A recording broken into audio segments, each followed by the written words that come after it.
দেখুন, রাজ্য সরকার কিসের চাপের সম্মুখীন হবে কি না হবে সেটা দিয়ে কারোর অধিকার থেকে বঞ্চিত হবে কেন? যারই চাপের সম্মতি হোক, রাজ্য সরকারের তো দিতে হবে। তো টাকাগুলো নিয়ে লন্ডন বেড়াতে যাব, নেতারা বেড়াতে যাবে, চুরি করে বেরিয়ে যাবে, তা অধিকারের টাকা দেবে না। হ্যাঁ, চুরি করার জন্য আমি তো বলবো সমগ্র সরকারি কর্মচারী যারা যারা সরকারি পাবলিক এক্সচেকারে মাইনে পাচ্ছেন, সরকারের বিরুদ্ধে আরো তীব্রতার সাথে আপনারা গর্জে উঠুন।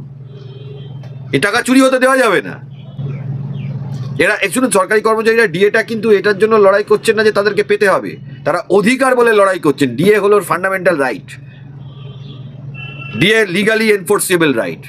কারোর যদি আপনার যদি বাড়ি কেড়ে নেওয়া হয়, আপনি চুপ করে বসে থাকবেন? আপনার যদি সম্পত্তি কেড়ে নেওয়া হয়, আপনি চুপ করে বসে থাকবেন? তাও যদি বুঝতাম যে না, এই টাকাটা নিয়ে গিয়ে একটা যুদ্ধে ব্যবহার হচ্ছে বা অন্য কিছুতে ব্যবহার হচ্ছে, টাকাগুলো নিয়ে নেতারা চুরি করছে, তৃণমূলের নেতারা, এই তৃণমূলের নেতাগুলোর এত লোয়াব হয় কি করে? একটা এমএলএ এমপি একটা BMW মার্সিডিজ গাড়ি কিনতে পারে যদি 2 নম্বরই টাকা না থাকে?